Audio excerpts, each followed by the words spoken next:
Hello, te. Magandang hapon. Te, anong klaseng pagkain yan? Tinda mo? Ano po siya, sir? Native chicken. Matris po siya ng manok tsaka itlog. Ayun, magkano, te? 100 lang po, sir. per Ganto cup. kadami. Ah, ganto.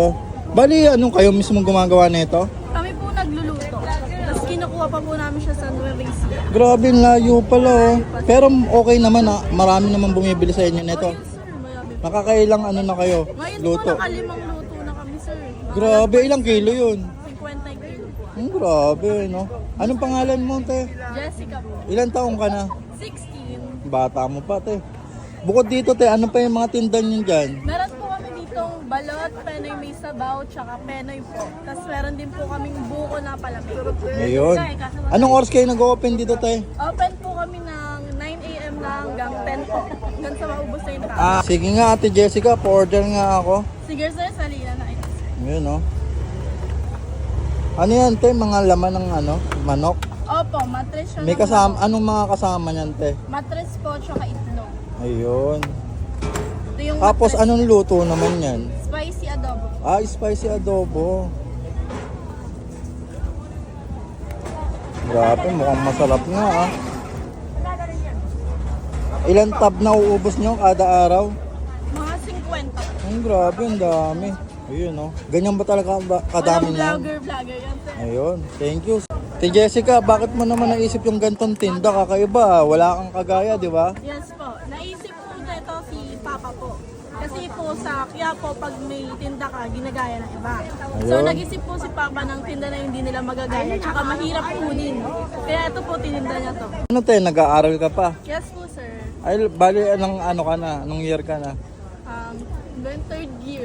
Third year. O, sige, ang bait na bata. Sa inyo to, ng business na to, tumutulong ka lang. Yes po. Te, para sa gusto makatikim na itong bahay kuya mo, saan kayo malulocate? Dito po tayo nakalocate sa Quiapo, Villalobos Street, 253. Dito lang po kayo makakatikim ng bahay kuya. Ayun, thank you. O, Ate Jessica, ano masasabi mo sa mga tao? Wag na sa kabataan. Shoutout po sa inyo lahat. Pag puro kain, magtrabaho din. Ayun. Eto guys, tikman na natin tong bahay kuya ni Ate Jessica. Grabe guys, ganito kadami, 100 pesos na. At saka maganda dito guys, kakaiba yung tinda nila, sila lang may gantong tinda. Kaya na-intriga ako kung anong lasa eh. Ayan o. Ano siya, bali native na chicken daw to guys. From ano to, Bulacan ba? From Nueva Ecija pa guys. Yan. Actually, tiga Bulacan ako, purong Bulacan ako. Pero hindi ko alam yung ganitong ano, bahay kuya kung tawagin nila. Sige, tikman na natin. Lutong adobo daw to guys, spicy. Grabe. Tsura pa lang oh. Mukha nang masarap sa kanin. Tikman natin.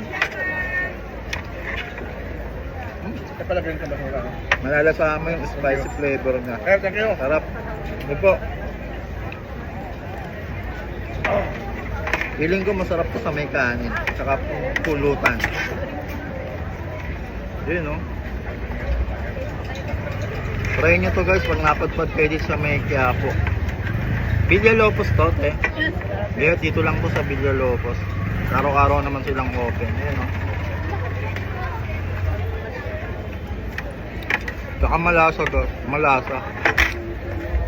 Eto, atay yata ito eh. Try natin.